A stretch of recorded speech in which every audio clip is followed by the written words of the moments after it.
Nagnyunyog ka ba? Gusto mo bang palaguin ang iyong negosyo? Sagot ka ng Masaganang Coco Buhayan School on the Air on Coconut Production and Processing.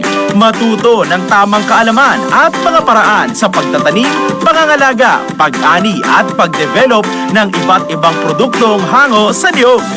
Lumahok sa libreng pagsasanay on air. Handog sa inyo ng Radyo Eskwela, hatid ng Department of Agriculture at Agricultural Training Institute. Makinig na sa Masaganang Coco Buhayan School on the Air on Coconut Production and Processing. O, huwag liliban ha, dapat laging present.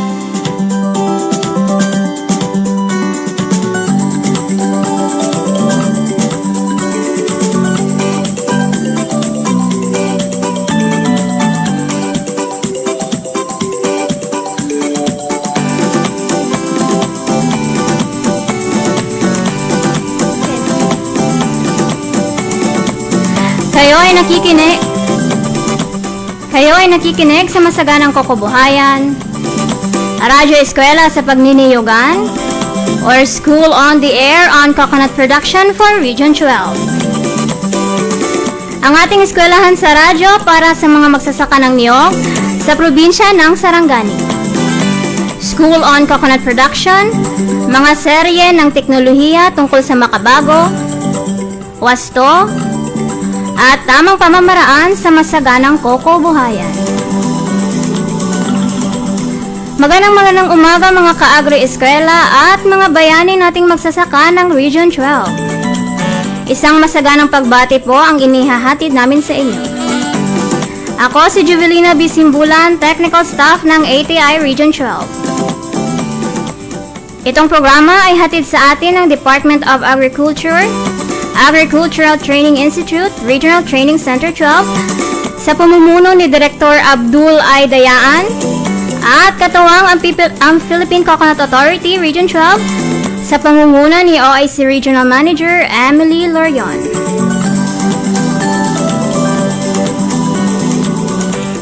Katuwang din ang Province of Sarangani sa pangunguna ni Governor Helio Pacquiao, at Provincial Agriculturist and Engineer Agnes L. Du, at City Agriculturist ng Jensen, Ma'am Merlinda Danasco. Kaya inaanyayahan namin ang lahat na makinig at matuto dito sa ating Agri-Eskwela. Mapapakinggan tuwing Webes, alas 10 hanggang alas 11 ng umaga sa himpilan ng Agri-Gabay Radio, Max News FM Jensen, News FM Kiamba, at Radyo Kasaganaan Maitom.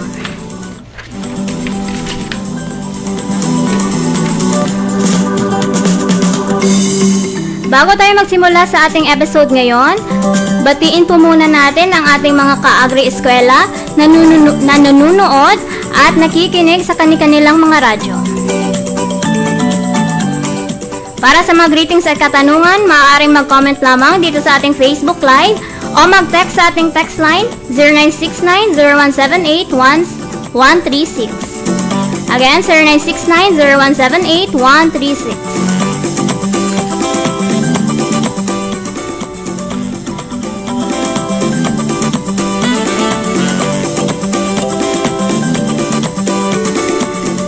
Alam kong excited na ang ating mga kaniyog mula sa bayan ng Malungon, Alabel, Kiamba, Maitom, at Sarangani na nakikinig sa kanilang mga radyo, kaya simulan na natin ang ating programa.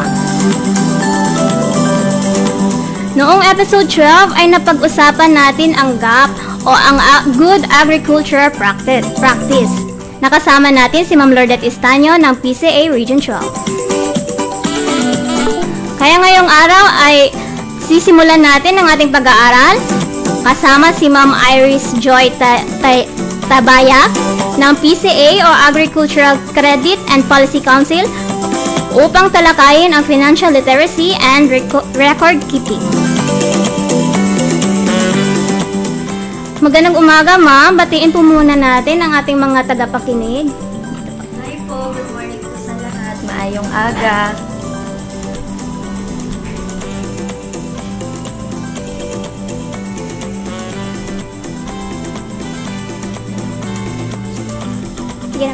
Maayong aga sa tanan. Good morning po. Kana pa.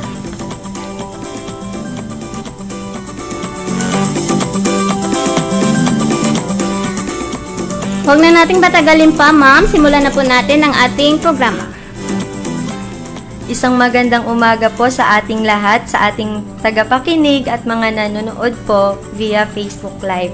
Yan. Ako po si Iris Joy P. Tabayag, ang focal person po ng ACPC, Agricultural Credit Policy Council, na attached agency ng Department of Agriculture. Ang ACPC po ay isang ahensya na kung saan po kami yung naatasan para magbigay tulong sa ating mga magsasaka at mangingisda sa pamamagitan po ng pautang.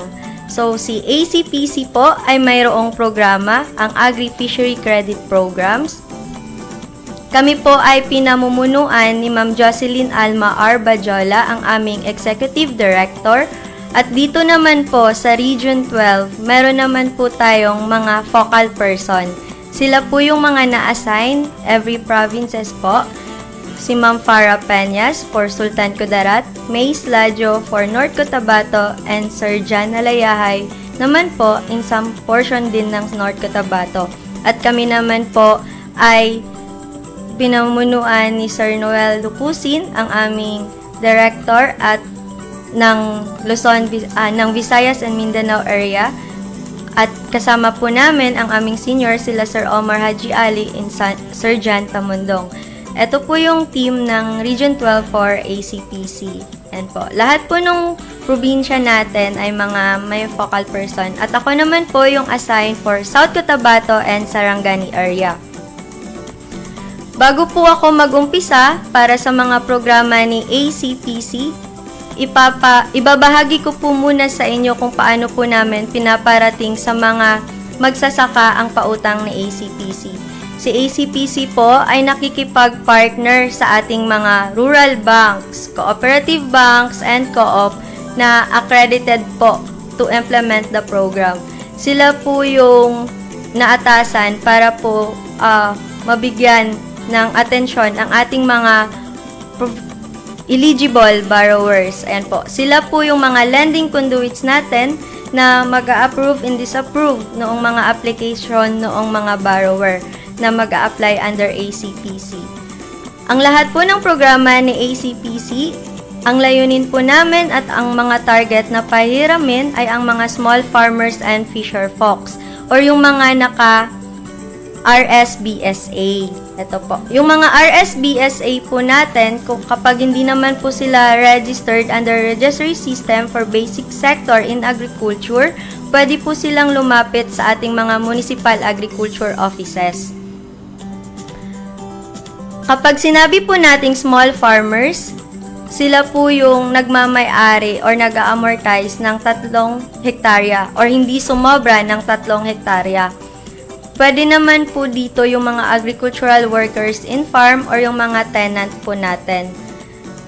Ang small farmers din po as defined, kailangan kapag livestock raiser po sila, hindi sumobra ng 20 head of adults and 0 young, 40 head of young animals and 10 head of adults and 22 head of young animals yung kanilang inaalagaan. Pag poultry farmers naman po, hanggang 500 layer or 1,000 broilers, 100 layers and 100 broilers if raised in combination at hindi sumobra ng 100 head of ducks yung kanilang mga inaalagaan. Example po dito yung mga manok, ayan, yung mga pato po. Kapag small fisher folks naman po, pwede din po maka-avail under ACPC. Kailangan lamang directly or indirectly engage in taking, culturing, or processing fishery or aquatic resources. Kapag gumagamit naman po sila ng bangka, ay hindi dapat sumobra ng 3 tons yung kanilang harvest. Yung workers in commercial fishing and aquaculture, mga vendors natin, and processors ng mga isda and coastal products. Subsistence producers such as shell, gatherers, and managers and producers of mangroves, resources, and other related producers. So, bali po, lahat po ng pautang ni ACPC ay pwede po sa lahat ng commodities as long as pasok po doon sa value chain na tinatawag po natin. Ang ACPC po ay may programa na para sa mga young agripreneur. Unang program po ni ACPC ay ang KAYA program or Capital Access for Young Agripreneur. Ito po yung programa para sa mga qualified yagis or young agripreneurs po natin. Ayan. Ito po yung loan program kung saan magbibigay suporta sa kanila para sa kanilang capital for agri-fishery businesses kung saan yung mga young agripreneur po natin ay ma-encourage to continue or pumasok po sa agri and fishery related businesses and project. Meron din po tayong Expanded Sure Aid and Recovery Project. Ito po yung programa or quick assistance para sa mga lugar kung saan po nag-declare po sila ng state of calamity. Ito po yung support program para po sa example po dito, yung mga nabahaan, nalindol po, or katulad po noong COVID-19 natin. Ayan. Pangatlong programa naman po ay ang Agri-Negosyo Loan or Anyo Program. Ito po yung programa kung saan po magbibigay po tayo ng loan assistance para sa mga enterprise, cooperative, or any organization kung saan po magbibigay tayo ng capital requirements para to improve their efficiency, productivity, and profitability of their agri-business activities within the value chain. Ayan po. Under Anyo program natin, meron po tayong special credit windows. Meron tayong Anyo OFW. Ito naman po ay yung para sa mga OFWs natin na pinauwi during COVID-19. Noon yung mga naapektuhan during that pandemic. Another po, ang Agri-Pinay. Ito naman ay para sa mga kababaihan. Pwede grupo, pwede individual. As long as endorse po sila ng ating GAD or yung Gender and Development Office. Pangatlo po ay ang Swine R3 or yung Population Rehabilitation and Recovery Program para naman po to sa mga backyard and semi-commercial hog raisers natin kung saan magbibigay tayo ng suporta during the rehabilitation, repopulation doon sa mga naapektuhan noong ASF naman po. Meron din po tayong programa para sa mga coconut farmers. Ayan. Yung mga small coconut farmers naman, pwedeng individual or grupo para naman po to makabigay suporta as their working capital requirement for coconut farming and agribusiness activities. So, hindi lang po siya intended for coconut trees. Ayan, pwede din po dito yung mga may other activity like yung nagtatanim ng corn, ayan, under the coconut trees, ayan po, pwede. Sino-sino yung pwedeng makahiram under ACPC program? Pwede pong makahiram dito yung mga small enterprise. Kailangan lamang registered po sila yung kanilang business na may assets na hindi sumobra ng 15 million. Ayan po. Ito yung, pag sinabi nating enterprise, sila po yung registered businesses. Katulad po nung registered sa DTI, merong business permit, tsaka mayor's permit. Sila din po yung sole proprietor, ayan, partnership or corporation. Pwede din pong manghiram dito si micro-enterprise. Pwede din po yung mga startup po natin na mga enterprise. Kailangan lamang meron silang assets na hindi sumobra ng 3 million pesos. Ayan. Pwede ding mag-apply ang cooperative or any organization or association. Kailangan lamang registered sila with members na farmers and fisher folks.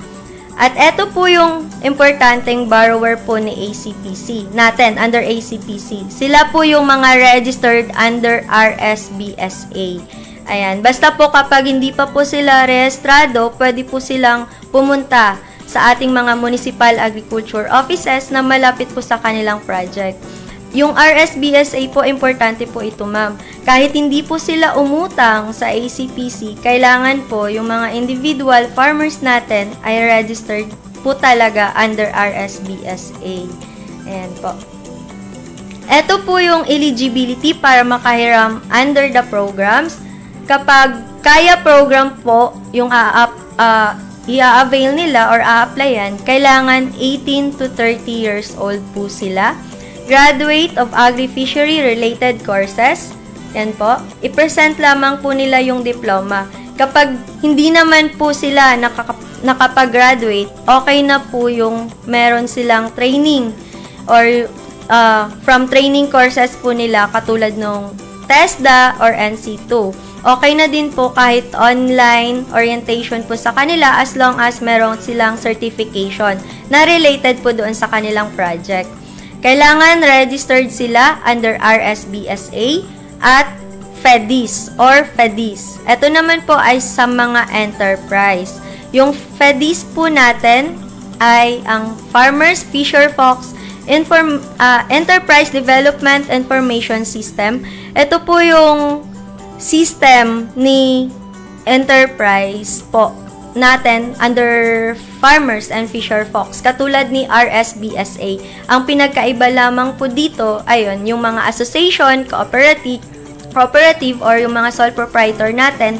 Ayan, ito po yung listahan din po nila. Kapag hindi pa po sila nakapagpa-register po dito, pwede silang magpatulong or lumapit for mag-inquire sa ating opisina. Ang office po ni FEDIS ay nasa Region 12, dito po sa DA. Ayan, sa Coronadal City naman po, sa Carpenter Hill. Diyan po sila nag-o-office yung assign po under FEDIS. Or pwede naman po kahit through online. Hanapin lamang nila yung FEDIS website natin para makapag-online registration sila. Para naman sa SURE program, kailangan endorse sila or validated ng ating regional office. Ayan. As long as may declaration ng state of calamity, ayan po, meron naman po tayong fund para po dito. Kailangan yung mag-a-apply dito ay registered under RSBSA and FEDIS din po. For a new program, kapag ang a-apply po ay MSE or organization, yung mga co-ops po natin. Ayan, yung mga sole proprietor, corporation, or yung partnership, kailangan mag-undergo sila noong ACPC program orientation through online. Ayan, kung interested po sila, ang online website po for ACPC ay ang acpcaccess.ph. So, later po, may isi-share po ako na website para po mas malaman po nila paano po maka-access po doon. Kailangan with proven management capacity to implement the project. Registered sila under any registering government institutions katulad ni CDA, SEC, DTI, or DOLE at the time of the application. Kailangan registered talaga sila sa FEDIS po natin. 100% Filipino-owned MSE. Para naman sa mga individual farmer natin, ayan, kailangan po ma-meet ninyo yung criteria for small farmers and fisher folks as defined by law. As defined po natin kanina na kailangan hindi sumobra ng 3 hektarya at yung mga digits po na kailangan hindi sumobra doon po sa kanilang inaalagaan. At kailangan RSBSA registered po sila. Kapag OFW naman po yung mag-a-apply, kailangan po may OWA certification po sila na repatriated OFW sila. Pero through online website ni ECPC, tutulungan na po sila doon para po makapag-send via online sa OWA. Kailangan willing to engage or kahit po yung mga existing na or startup na magpatuloy into agri-fishery related activities.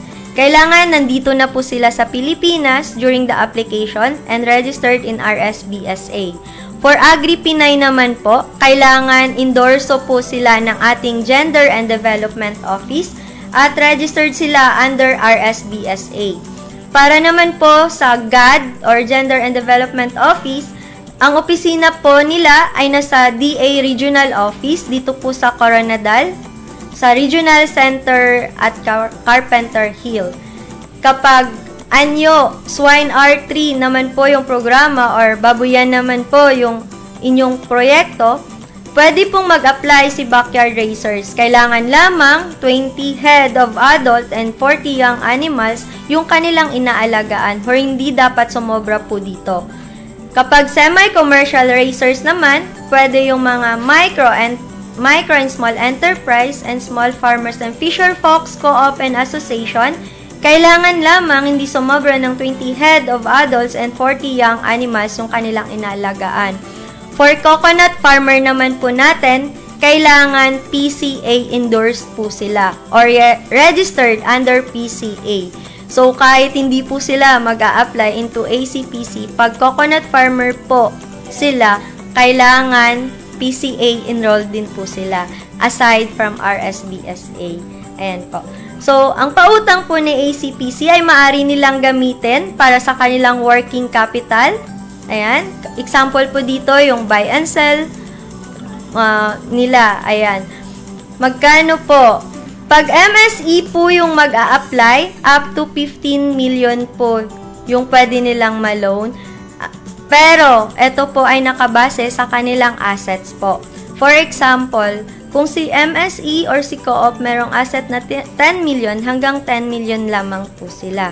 Ayan po. Basta ang maximum amount hanggang 15 million.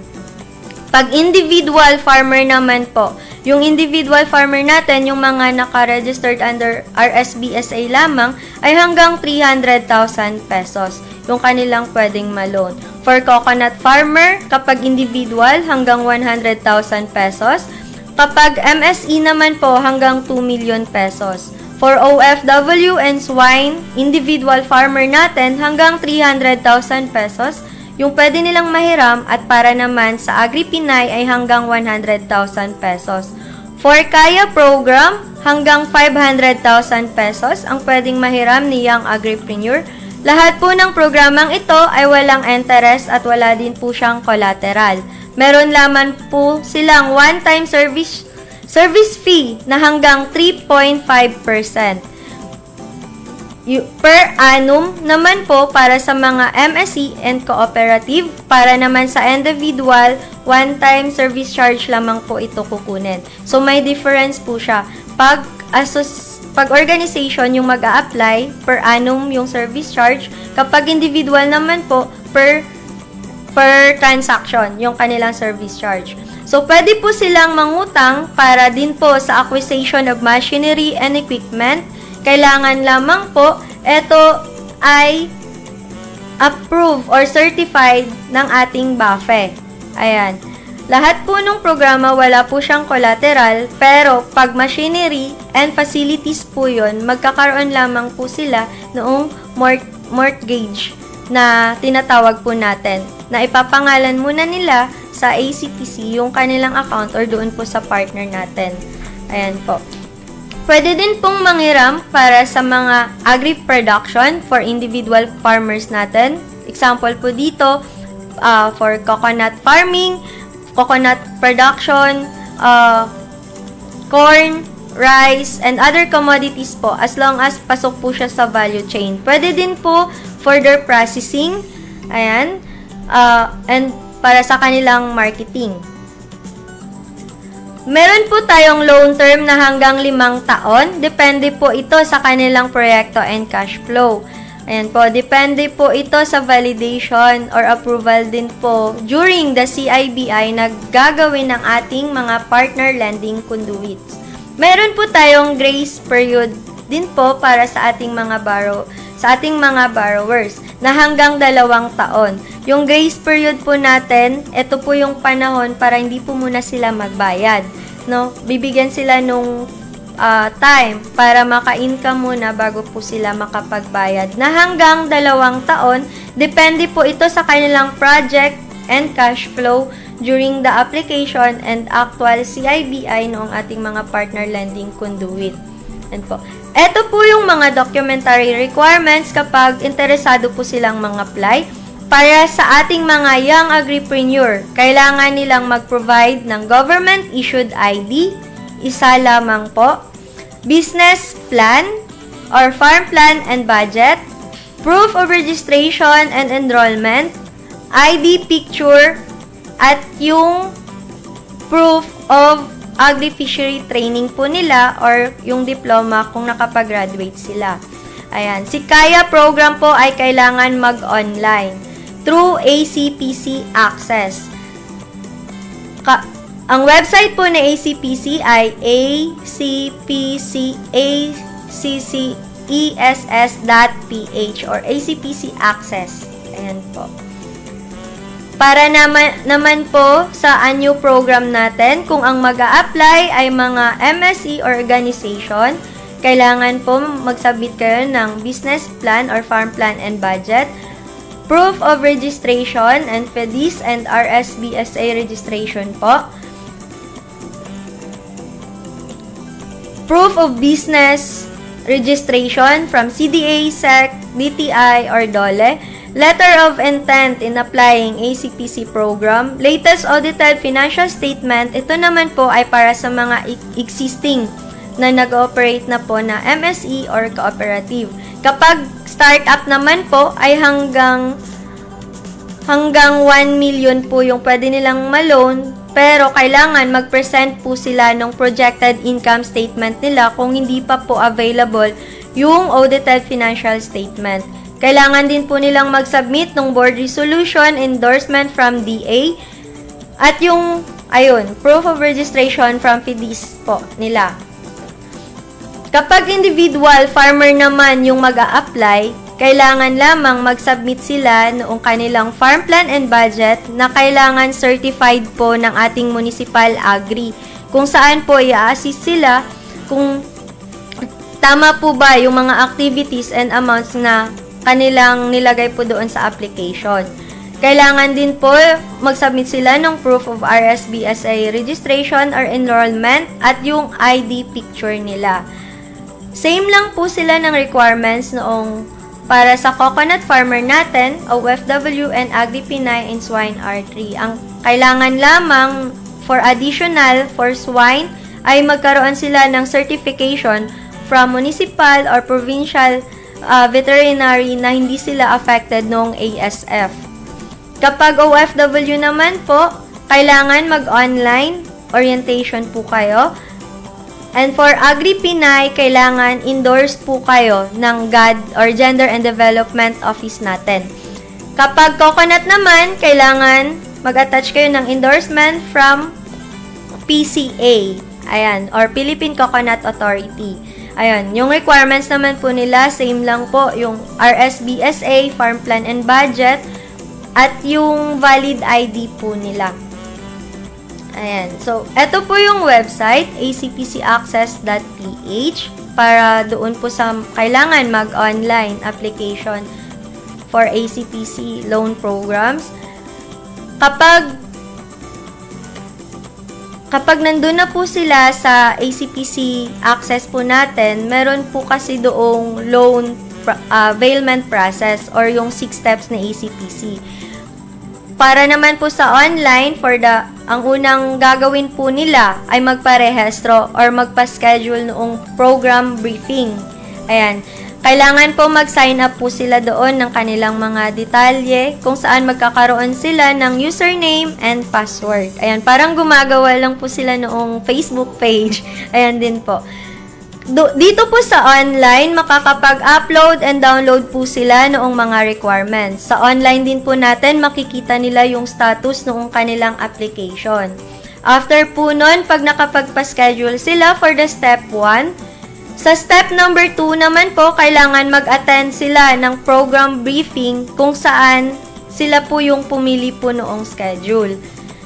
After po nun, pag na-orient sila, pupunta naman po sila para sa ikatlong step po natin kung saan mag-fill out sila through online noong mga requirements po nila. Dito po mag-a-attach o magsusumiti sila noong kanilang mga requirements. Another po, pag okay na to, kung startup yung mag-a-apply, magkakaroon sila ng schedule or i-assist sila ng ating ACPC ICB team naman po para sa kanilang planning workshop. Ito naman ay para tulungan yung mga startup natin na hindi marunong gumawa ng mga business proposals. After nito, kapag okay na, kompleto na yung mga requirements, for the step number 5, i-check na po ni ACPC or forward for referral papunta po sa ating mga partner lending conduit.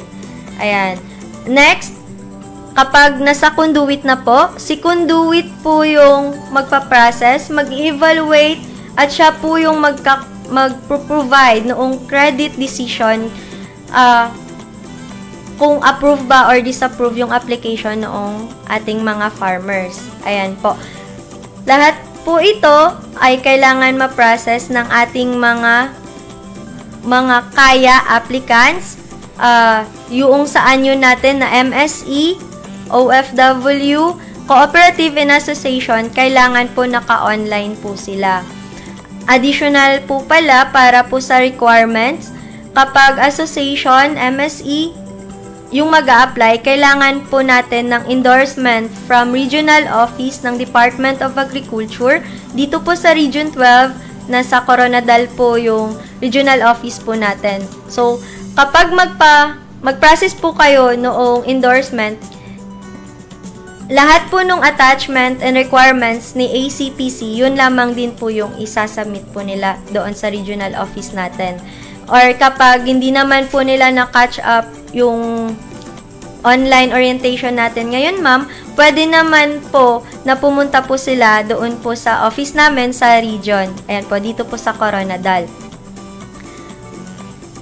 Ayan. At doon na po nagtatapos ang aking presentation. Baka po meron po silang clarification regarding po sa ACPC program.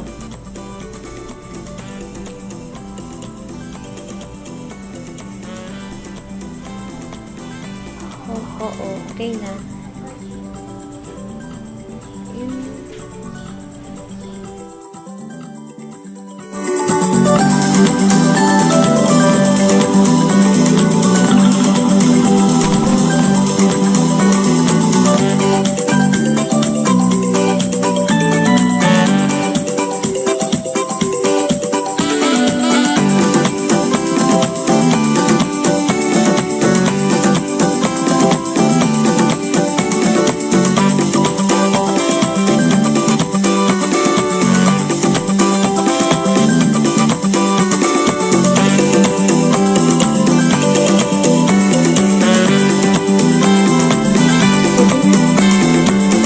Online na.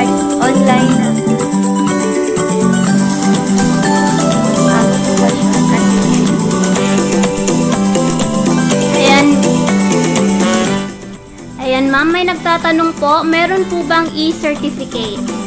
Wala kay Fobi Balarbali, Soldivilla. Ayan. Yung e-certificate po siguro para sa mga kaya applicants natin or yung capital access for young agripreneur.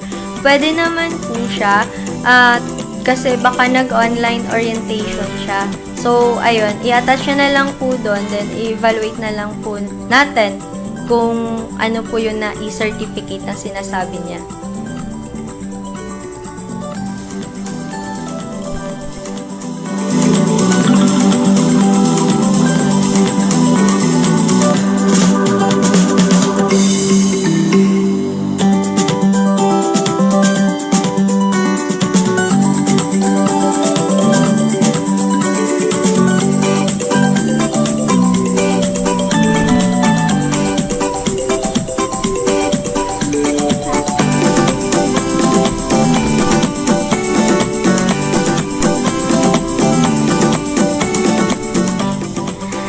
Maraming salamat Ma'am Iris sa pagbibigay linaw po sa ating mga magsasaka tungkol sa financial literacy and record keeping. Para sa mga greetings at katanungan, maaaring mag-comment lamang dito sa ating Facebook Live o mag-text sa ating text line 0969-078-136. Again, 0969-0178-136. Bago tayo magtapos, pasadahan muna natin ang ating mga ka-agri-eskwela na nagpapa-shoutout sa ating Facebook Live.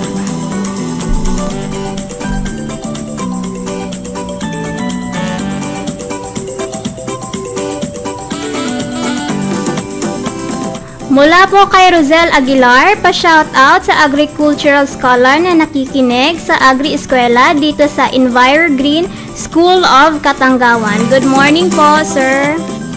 Good morning din po from Myra Faki, watching from Paet 3, Algeria, Alabel, Sarangani Province. Mula naman po kay Jinky Tangge, good morning po, watching from Purok to Paet. Thank you so much po. Happy watching from Phoebe Balerbare Soldivella, watching from SLSU Infanta Campus.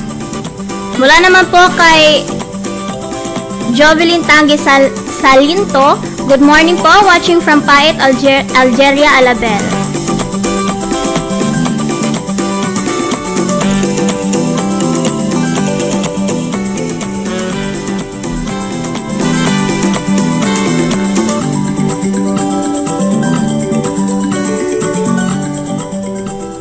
Maraming salamat sa ating resource person ngayong araw. Maraming salamat Ma'am Iris sa pagpapaunlak sa ating episode 13. Ano po ang mensahe natin sa ating mga SOA enrollees? Maraming salamat po. Unang-una sa ating partner from Agricultural Training Institute. Maraming salamat po na kami po ay binigyan nyo ng panahon para magbahagi ng programa ni ACPC. Para naman po sa ating mga manunood at mga nakikinig, ayan, ang ACPC po ay nandito lamang na isang programa na handang tumulong po sa pamamagitan po ng pautang sa ating mga farmers and fisher folks. And po, maraming salamat po sa inyong pakikinig at binabati ko na lang din po ang aming head office na pinamumunuan po ni Ma'am Jocelyn Alma Arbajola sa Pasig City po. At para binabati ko na lang din po ang ating regional office po dito sa Region 12, Department of Agriculture, na pinamumunuan naman po ni Sir John Pascual. And po, maraming salamat po sa inyo. Maraming salamat din po, Ma'am Iris.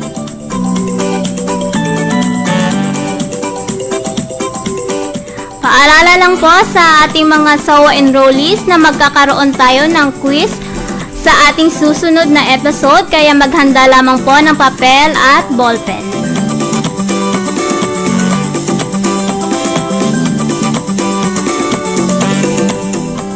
At dyan nagtatapos ang ating masaganang kokobuhayan, Radyo Eskwela sa Pagniniyugan, or School on the Air on Coconut Production for Region 12, Episode 13.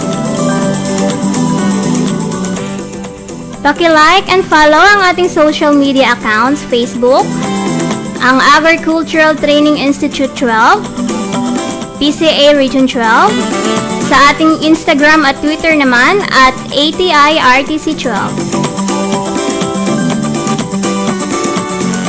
Ang schedule ng ating SOA ay tuwing Webes alas 10 hanggang alas 11 ng umaga.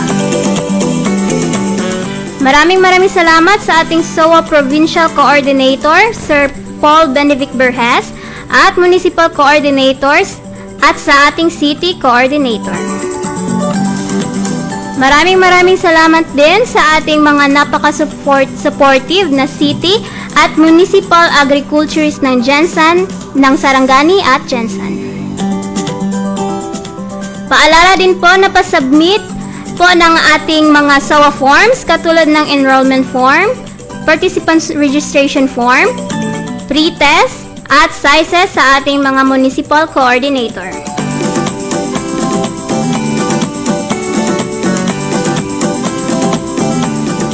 At dyan nagtatapos ang ating programa sa ngalan ng ating ATI Director Engineer Remelin R. Ricoter, MNSA CESO 3, Deputy Director Ma'am Antonieta J. Arceo, ATI Region 12 Center Director Abdul I. Dayaan, PCA Region 12 OIC Regional Manager Emily Lorion, PCA Sarangani Acting Division Chief Sir Jerry Prunco, Sarangani Provincial Governor Governor Rogelio Pacquiao, Provincial Agriculturist Ma'am Agnes L. Du, Jensen City Mayor Mayor Rolly Pacquiao, City Agriculturist, Ma'am Merlinda Donasco, at sa ating CFIDP Region 12 Focal Person, Engineer Chofilo Humawan Jr.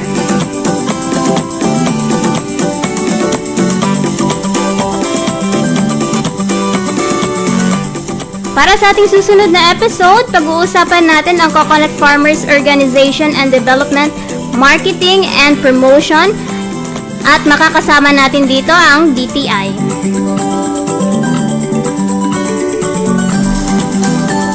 Hanggang sa muling episode ng ating SOA, ako po si Juvelina Bisimbulan na nag-iiwan ng isang magandang umaga, mga bayaning magsasaka.